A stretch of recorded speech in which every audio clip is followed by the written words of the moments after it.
Hello everyone, welcome to विद्या मंदिर IIT नीट sale आणि मी आहे संदीप पाटील.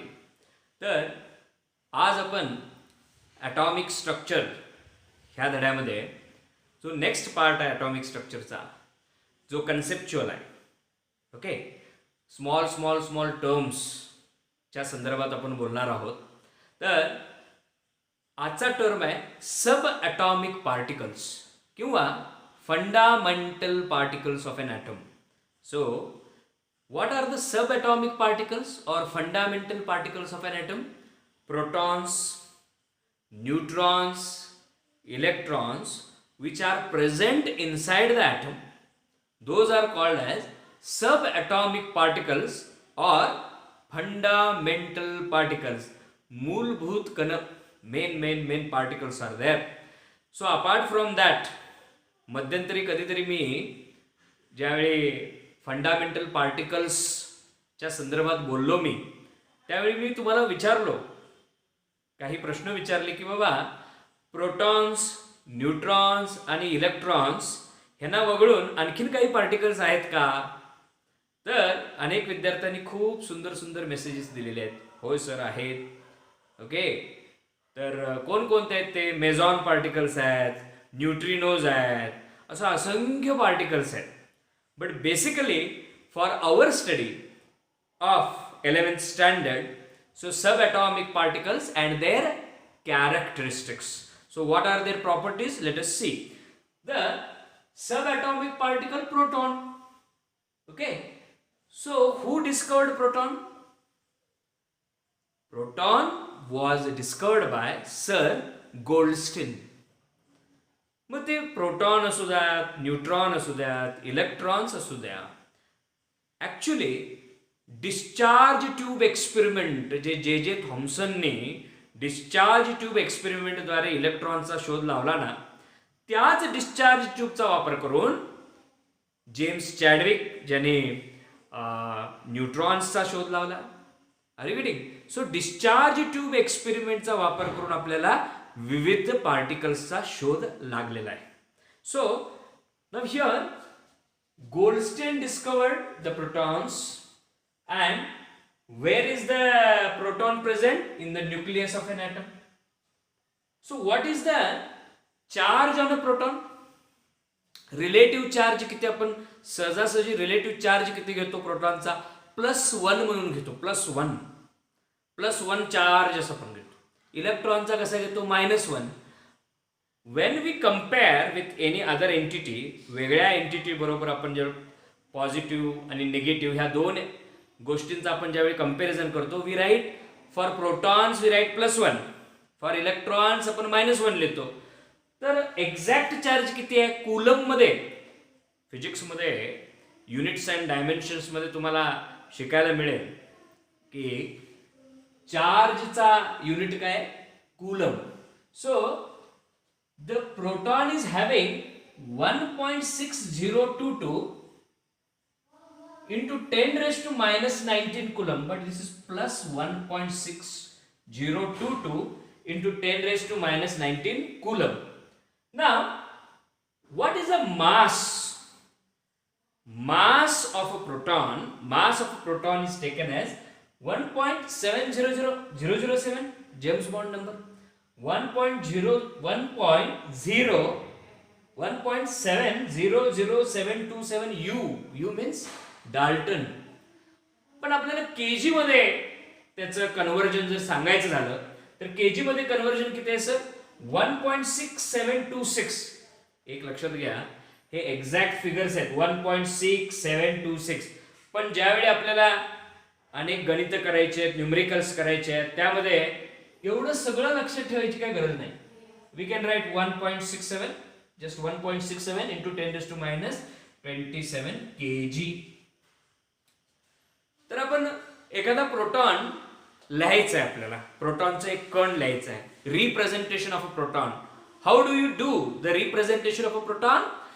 1H1. कारण एक प्रोटॉन, आता हायड्रोजन ॲटम तुम्ही बघितलं ना, प्रोटॉन कुठे आहेत? न्यूक्लियस मध्ये आहेत, बरोबर आहे ना.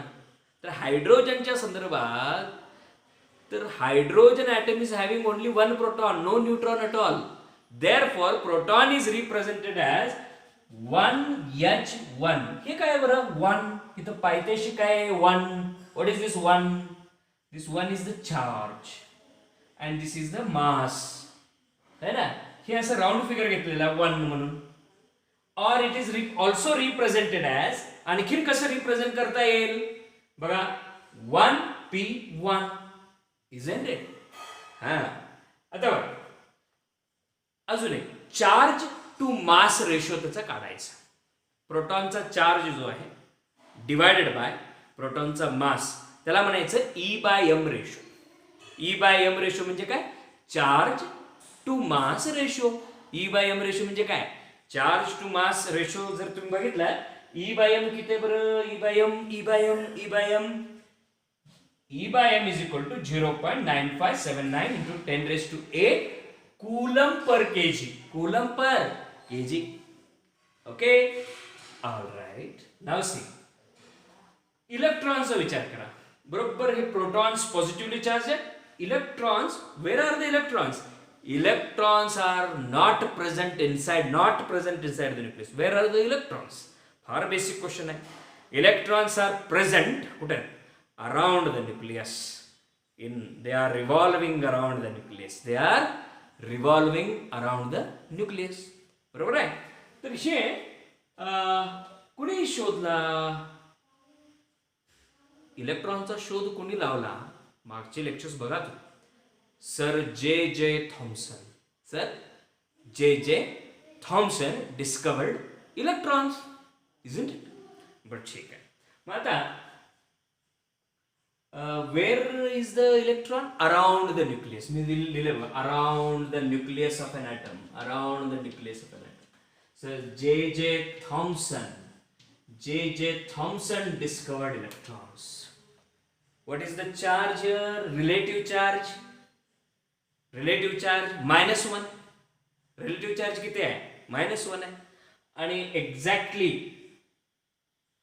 when you take it in what you can have when you to take it in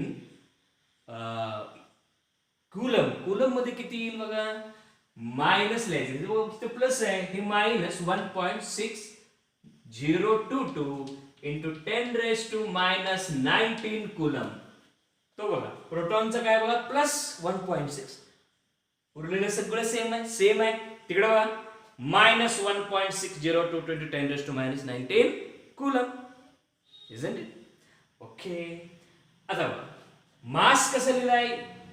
Dalton मध्ये मास किती आहे बघा, किती कमी निग्लिजिबल मास आहे, न के बराबर. हलका हलका हलका हलका, very very very very very very extremely tiny particle.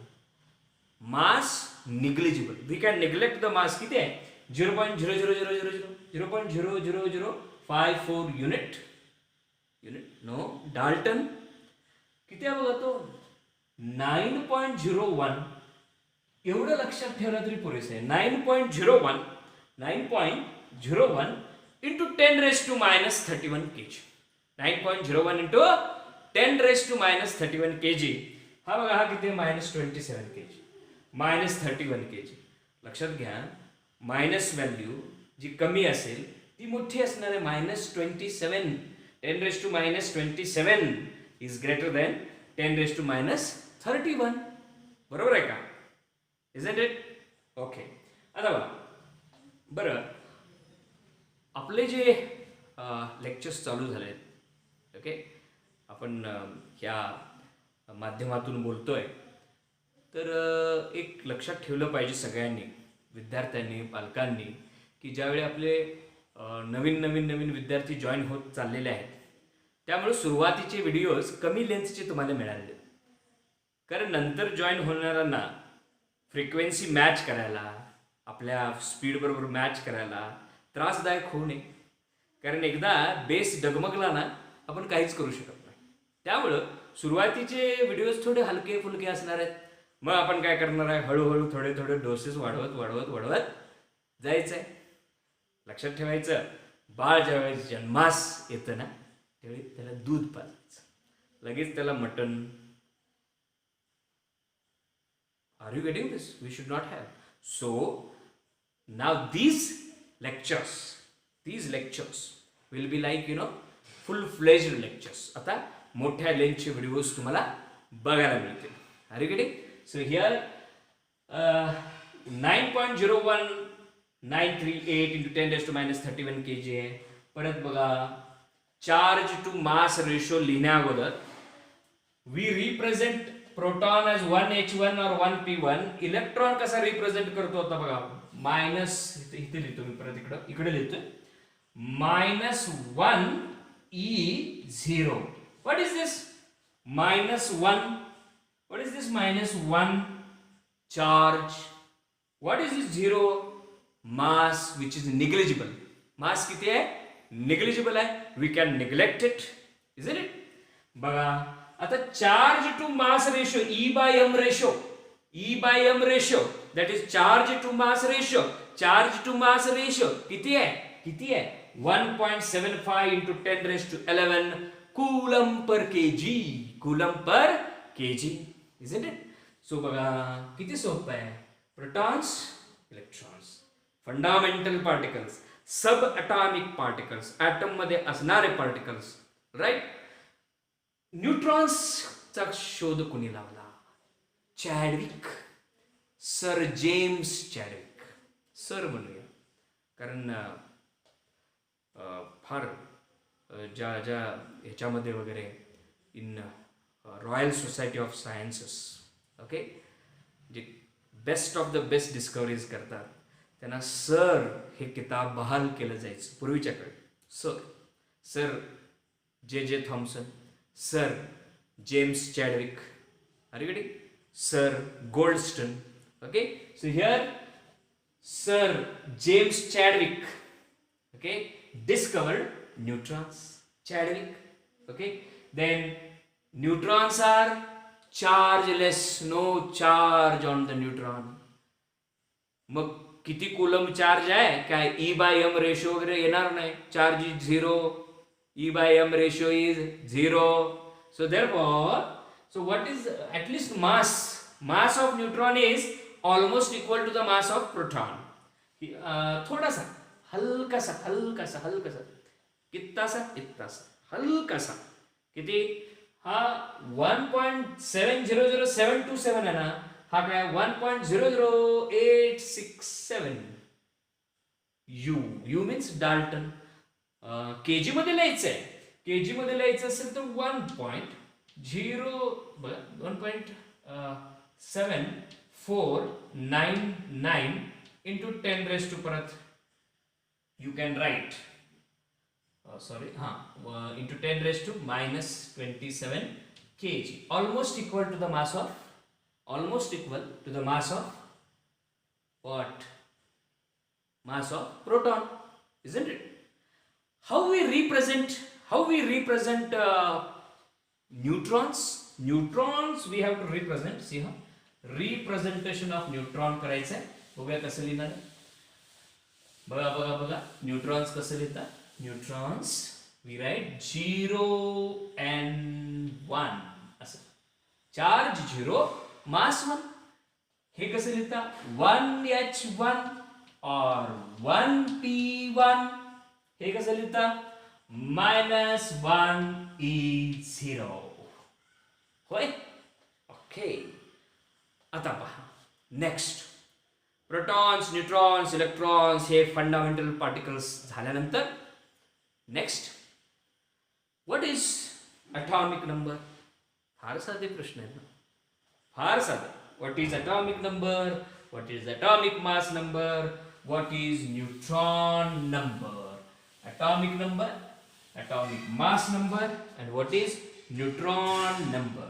So atomic number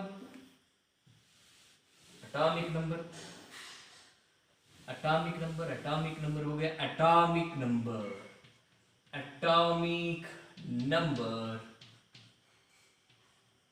कसा रिप्रेझेंट करतो आपण atomic number? Z. Then we have got atomic mass number. that is A, atomic number Z, atomic mass number A, and lastly neutron number. What is neutron number? Represented as N. Neutron number is represented as N. Chala.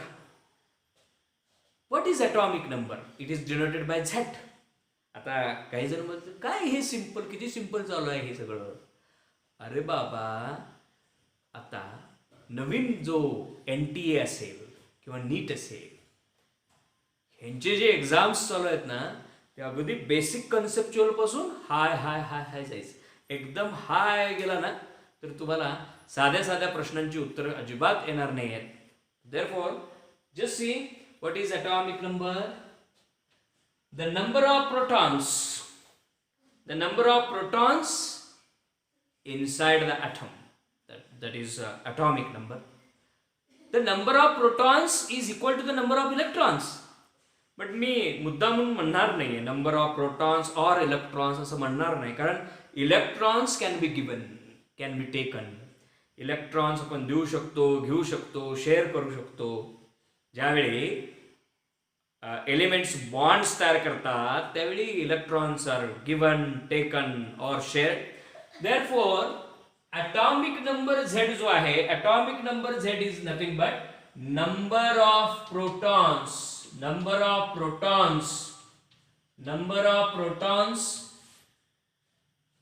inside the nucleus of an atom. We call it as atomic number. Now here atomic mass number have you write. atomic mass number म्हणजे काय, तर Rutherford's atomic मॉडेलमध्ये आपण बोललो की hole मास, संपूर्ण जे काही ॲटमचं जे काही वस्तुमान आहे, मास आहे, is concentrated inside the nucleus. पण न्यूक्लियसमध्ये कोण कोण आहेत बरं, प्रोटॉन्स आणि न्यूट्रॉन्स आहेत. तर प्रोटॉन्स आणि न्यूट्रॉन्सचं आपण काय करायचंय, प्रोटॉन्स आणि न्यूट्रॉन्सचं वजन काढा. त्या प्रोटॉन नंबर आणि neutron number, proton number plus neutron number is non age mass number. ह्या प्रोटॉन आणि नंबर ऑफ प्रोटॉन्स आणि नंबर ऑफ न्यूट्रॉन्स हे मास ठरवणार आहेत. हा नंबर आहे ना, प्रोटॉनचा नंबर आणि न्यूट्रॉनचा नंबर, हा मास ऑफ एन ॲटम ठरवणार आहे. त्याला म्हणून म्हणायचं mass number, atomic mass number. मग इलेक्ट्रॉनचा पण मास पकडत नाही. का इलेक्ट्रॉनचा मास पकडत नाही, कारण इलेक्ट्रॉनचा मास निग्लिजिबल आहे. तर बघा atomic number A, so atomic number A is given by protons plus neutrons. अरे बाबा, प्रोटॉन्स म्हणजेच Z ना, तर प्रोटॉन म्हणजेच atomic, that is Z plus N है ना. मग तुला नंबर ऑफ न्यूट्रॉन्स काढायचे म्हणून समज, नंबर ऑफ न्यूट्रॉन्स काढायचे तर formula is A is equal to P plus N आहे. atomic mass number is equal to protons plus neutrons. atomic mass number काय आहे, प्रोटॉन प्लस न्यूट्रॉन आहे. तर न्यूट्रॉनची संख्या कशी काढायची, how to find the number of neutrons, कसं काढायचं, सोपं आहे ना.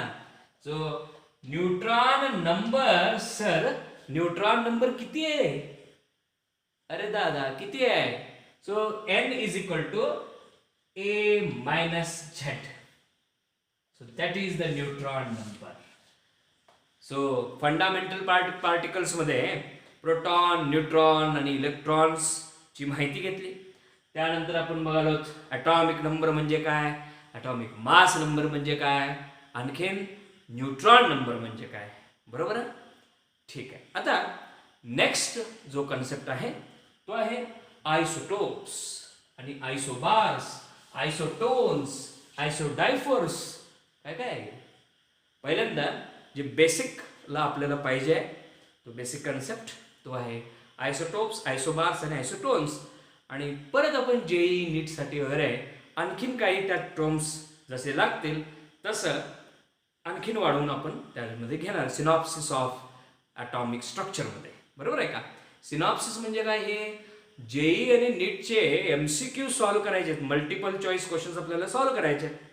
तर तत्पूर्वी परत काय करायचं, जे जे काही नवीन पॉईंट्स लागणार आहेत apart from theory of the board, extra point जे लागणार आहेत त्याला आपण नाव देणार आहे सिनॉप्सिस. काय नाव देणार आहे? सिनॉप्सिस. ठीक आहे. हिअर आयसोटोप्स म्हणजे काय? Isotopes, isotopes, isotopes. Right, isotopes. काय नाव माहिती आहे का मराठीमध्ये वगैरे, असं गंमत म्हणून. राईट. समस्थानके, सेम प्लेस.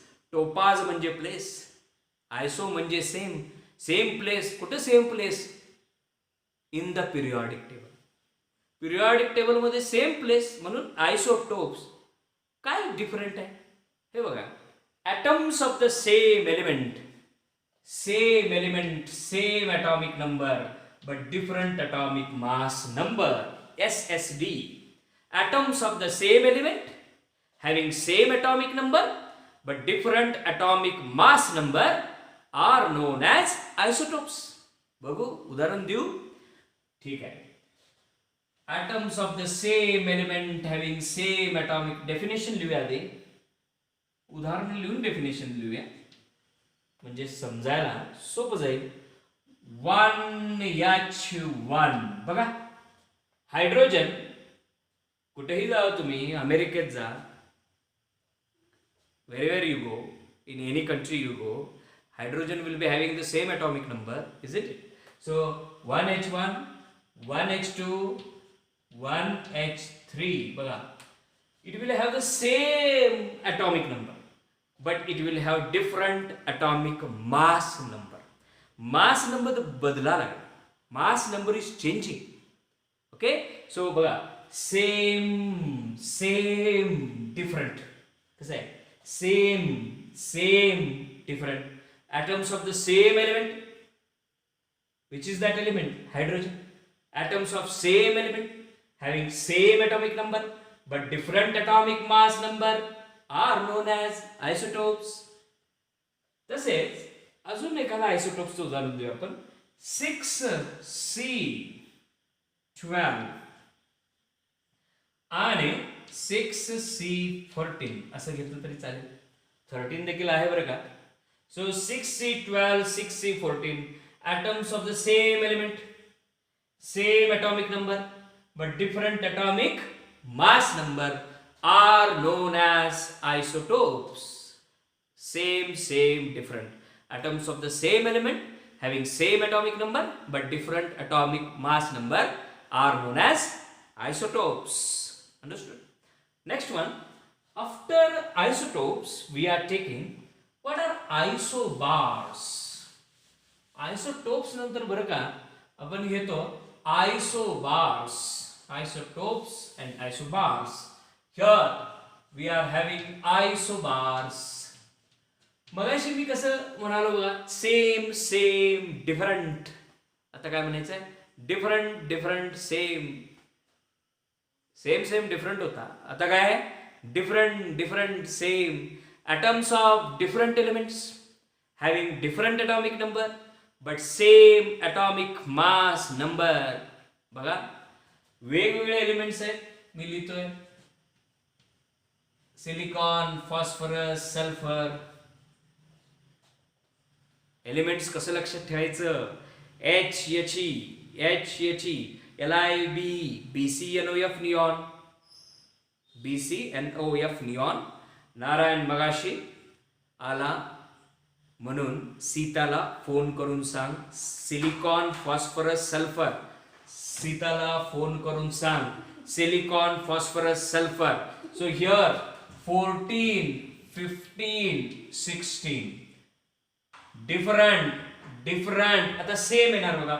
32 बघा. atoms of different elements having different atomic number but same atomic mass number are known as isobars. Isotopes झालं, isobars. तसंच isotopes, isobars. Third one isotones. काय? आयसोटोन्स. बघूया. isotone. Okay, so here isotones. बघा रे बाबा, आयसोटोन्स. काय आयसोटोन्स? बघा, atoms of different elements आहेत, atoms of different elements, but they are having the same number of neutron. Atoms of different elements having same number of neutrons. न्यूट्रॉनची संख्या same आहे, त्यांना म्हणायचं आयसोटोन्स. बघूया, atoms of different elements, atoms of विविध वेगवेगळे elements, atoms of different elements, atoms of different elements, atoms of different elements having same number of protons, having same number of protons, same number of protons, है ना, same number of protons, त्यांना म्हणायचं आयसोटोन्स. काय म्हणायचं? आयसोटोन्स. 6C13 एक घ्या आणि 7N14 एक घ्या. आणि तुम्हाला माहित आहे न्यूट्रॉन नंबर कसं काढायचं? Neutron number N is equal to A minus Z. A किती आहे? 13 आहे. 13 minus 6 किती आहे? 13 minus 6 how much it is? 7. Here also इथं न्यूट्रॉन नंबर आपण काढला, neutron number here 14 minus 7 is equal to again 7. बघा, सेम नंबर ऑफ न्यूट्रॉन्स असतील तर त्यांना आपण आयसोटोन्स म्हणणार आहोत. तर आज आपण बऱ्याच गोष्टी शिकलो. फंडामेंटल पार्टिकल्स सांगितलं मी, न्यूट्रॉन्स, इलेक्ट्रॉन्स, प्रोटॉन्स, त्यांचे चार्ज, मास आणि E/m रेशो सांगितला. आयसोटोप्स, आयसोबार्स, आयसोटोन्स सांगितलं. आणि त्याचबरोबरीनं atomic number, atomic mass number आणि नंबर ऑफ न्यूट्रॉन्स सांगितलं. किती सोपं आहे बरं का. पण परवाच्या नीट एक्झाममध्ये असा सोपा प्रश्न विचारलेला आहे, असा सोपा प्रश्न जिथे नंबर ऑफ न्यूट्रॉन, प्रोटॉन आणि इलेक्ट्रॉन सांगायचे. फार अप्रतिम फालतू प्रश्न विचारलेला आहे. Are you getting? तरी देखील बेसिक कन्सेप्ट म्हणून फार महत्वाचं आहे. Are you getting? तर पुढे आपण भेटणार आहोत. हाच अटॉमिक स्ट्रक्चर पुढे चालतोय. तोपर्यंत तुम्ही आजचा जो होमवर्क मी तुम्हाला देणार आहे आपल्या ॲपमध्ये, तुम्ही काय करायचं आहे, लोड करून मला पाठवायचं बघण्यासाठी. डिफरन्शिएट बिटवीन आयसोटोप्स, आयसोबार्स किंवा डिस्टिंग्विश बिटवीन आयसोटोप्स, आयसोबार्स. सगळ्यांनी उत्तरं लिहा, डाउनलोड करा, पाठवा, चेक करतोय मी. Okay, keep enjoying chemistry. Thank you.